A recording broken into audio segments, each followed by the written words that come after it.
Hi, my name is Alex Cardenas, and in this video I'm going to show you how to stack and align Astro photos taken with a CCD camera in Nebulosity4.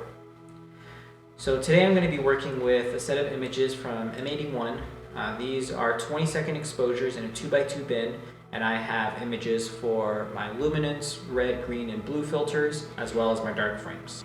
Our first step is to open up Nebulosity, where we'll be greeted with an empty window, as well as on the right side some camera controls. We won't be using those, but we will be using this one called display, which will be our histogram. Now before we get to actually processing any images, what we need to do is filter out and look through our images to look for any bad images. Now what I mean by a bad image is where the star is not really circular or pinpoint, but instead looks kind of elongated, where there might be a tail, or sometimes even it looks like there are two stars. This could be because of some wind or vibrations, or maybe someone even bumped the telescope. But either way, we're just going to look through all of our photos and filter those out. The way we do that is we're going to go to File, Preview Files, Load Images. We're going to navigate to our folder, M81. We will select our photos. We don't need to filter out any dark frames, so I'm not going to select any of those. I'm going to shift click on the last image before our dark frames, and then I'm going to command shift click on the first image after our dark frames. Go to the bottom and shift click on the last one. Now this should select all except the darks, and it did that, so I'm going to hit open. I will move this dialog box to the top. And our image is a bit zoomed in right now, but that's okay because we need to be looking at the stars. I can also see they're a little out of focus. That was just a mistake on my part, and that's okay. Our image is also a little dark. This is where the histogram comes in. The histogram does have an auto mode, and you're more than welcome to use that. But I've always found that the auto kind of makes the image a little too dark, so I prefer a little bit more manual control. I'm going to turn auto off. And right to the left of auto, we have a number that is our black point, and to the right, we have our white point. Now, in order to set good values for these, we will be looking at the bottom right number here. This number tells you wherever your mouse is, how bright or dark that area of the image is. So I'm just going to hover my mouse over an empty area of the image. I can see that that's about 1700. So I'm going to put this just a little bit less, let's say 1400. And then I'm going to put my mouse in a bright area of the image. So I can see we're getting about anywhere from 6,000 to 8,000. So I will put this, let's say 8,000. That's looking like a good view for me. So before we start reviewing them, the next thing we need to do is add a renaming prefix. Now, instead of doing a renaming prefix, you could just simply delete your bad frames, but I personally don't like deleting frames, so I just do a rename. I usually put a Z in front of it just so they move all the way to the bottom and I know not to use them. At this point, I'm going to go ahead and start reviewing them. Our first image, the stars look pretty good, so I'm just going to keep going until I find a not good one, and then I'll pause there to show you. Okay, actually this one right here, you can see at the left side of the stars there is a bit of tailing, especially when we compare it to one where they're pretty circular, but it's not bad at all, and I'm okay with keeping that.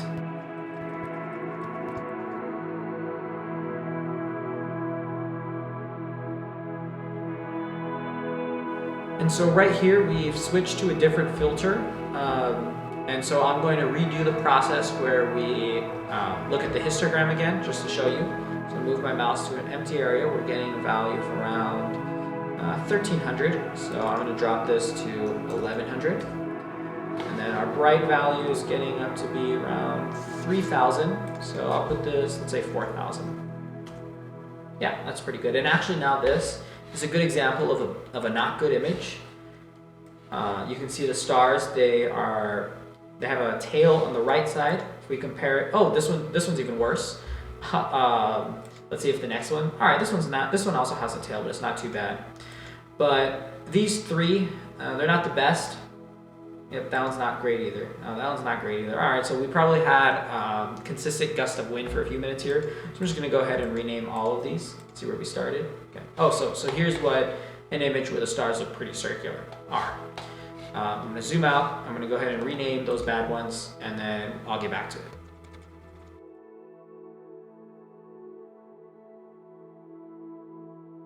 All right, and we seem to be done reviewing all of our images and filtering out the bad ones, so I can go ahead and click done. I'm gonna show you what that did. So if we go to Finder, all of our images are here, and we can see at the bottom we have our not good images. So 16 out of 119, not too bad. Your images might have more or less not good images, and that's totally fine. The next step is to create a master dark frame from all of our dark images. So to do that, we're going to go to Batch, Align and Combine Images. Output mode will be Save Stack, Alignment method will be None, and stacking will be Average. And then OK. Select all of our darks by clicking the first one, and then Shift clicking our last dark. We're going to hit Open. It's going to go ahead and start stacking them automatically. I'm going to save this as Master Dark M81, and I like to be very descriptive with my file name, so I'm going to also put the photo information in the title. So each one was 20 seconds. There were 20 frames used, and they are in a 2x2 bin. Save. And now that we have our master dark, what we need to do is subtract the master dark frame from all of our light frames. So to do this, we're going to go to Batch, Pre-Process Image Sets. We're going to select our master dark. Now, if your images span the course of a few nights, you're going to need a new set of dark images for each night.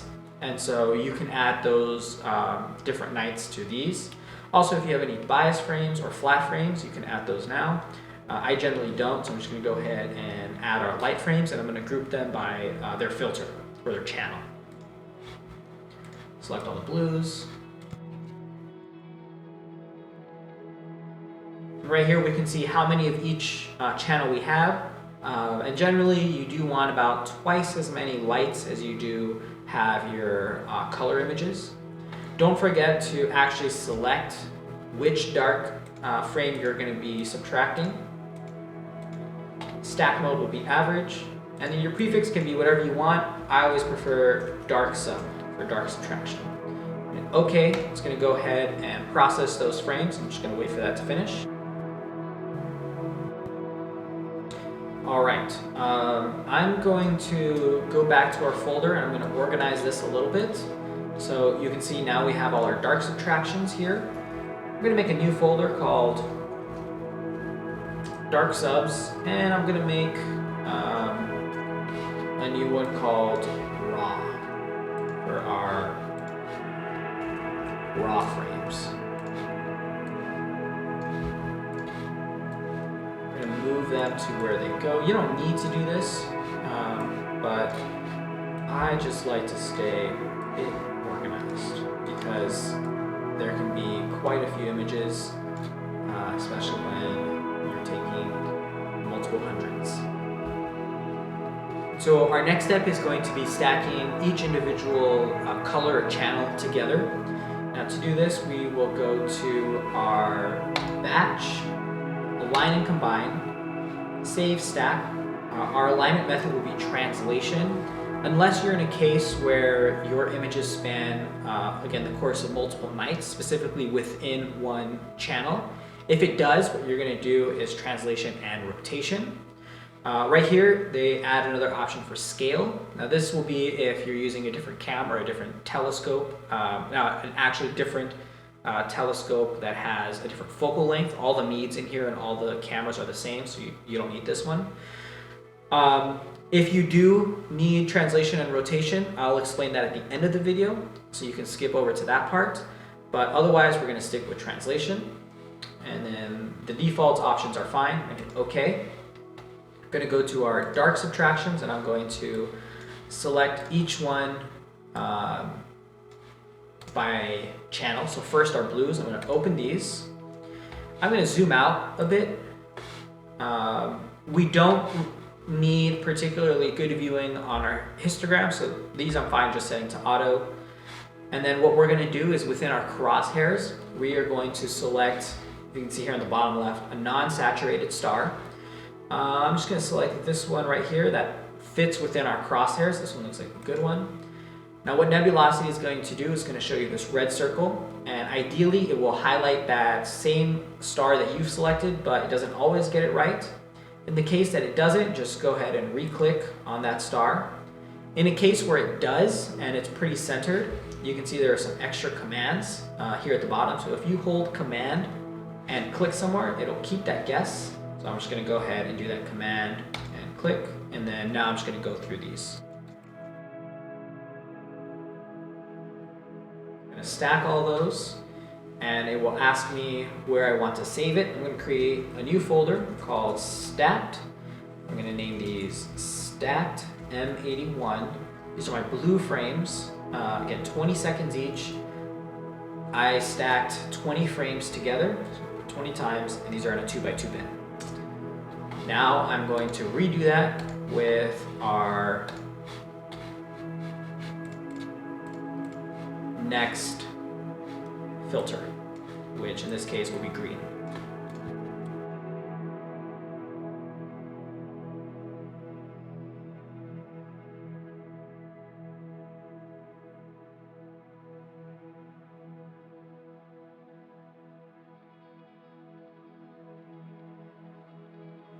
I'm going to pause real quick right here and show you another command you can do. So while holding command and clicking keeps whatever guess Nebulosity did, holding shift and clicking, what that'll do, if you can see down here, is it'll skip that image.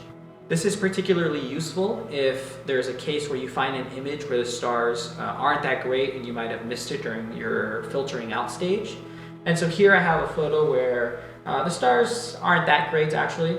So I'm just going to go ahead and shift clicked, and then you can see with our frames to align window, it did skip that image, whereas none of the others have been skipped yet.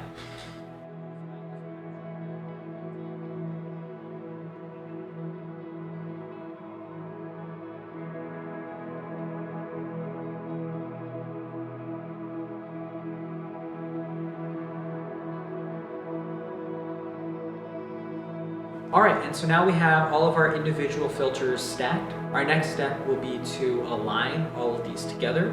So we're going to go ahead and go to Batch, Align and Combine.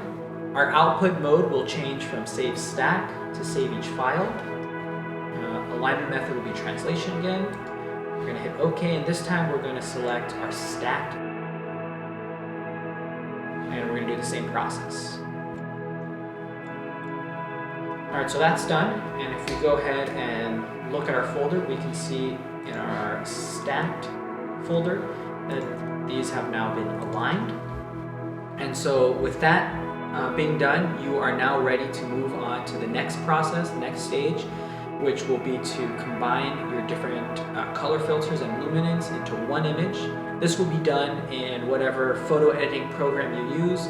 I personally like to use Photoshop, although GIMP is a good free alternative. And I'll link a video on how to do that just right here. So at this point, if you've gone through all these steps, you're good to go, and you can go ahead and end the video. However, if your images do span the course of multiple nights, we're going to need to tweak one of the things that we did, and I'll go ahead and show you how to do that now. So when stacking and aligning our images, we go to Batch, Align.